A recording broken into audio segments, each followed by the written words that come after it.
It really pissed me off because, for what reason should I have not done that?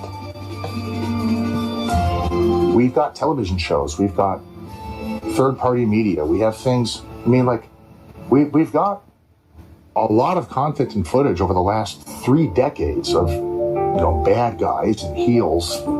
They get sent out to do charity work, and it's filmed, and it's promoted.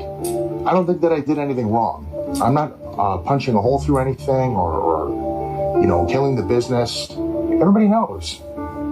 Everybody knows. And on top of that, it's not as if it was during the show. It was after the show. That just pissed me off so much. When you say that, it's directed at you. I don't want you to perpetuate more fan appeal and more R-Truth situation than we already have. Because if you go and you start getting over with the fans on your own, then that forces us to have to acquiesce to you. There you go.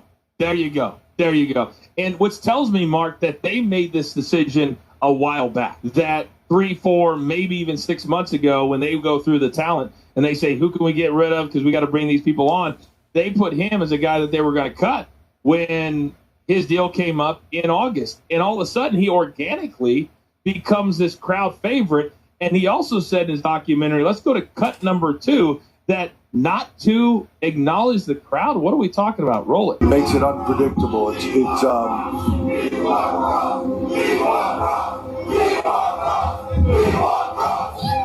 it. You've got it.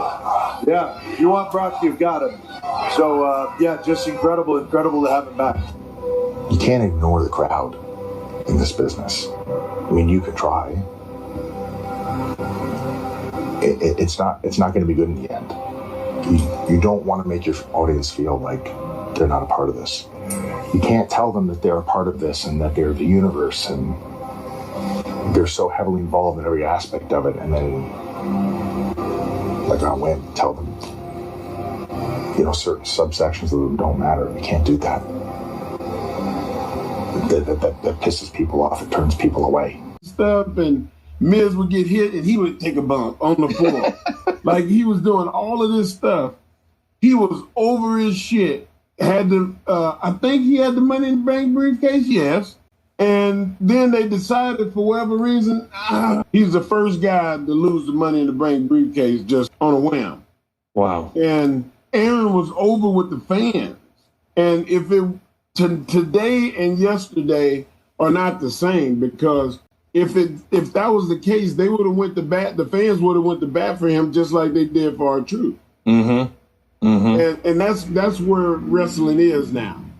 Wrestling is a business of the fans versus the owners of the company and the people running the companies. You have to be able to find a happy medium. And if you say, listen, we made an offer to the talent, they didn't accept, it's not because we didn't want to keep them, is that we couldn't afford them. Then you answered the question. And it's the same thing with The Rock not going to WrestleMania. You don't just act like it didn't happen? Can somebody tell me something?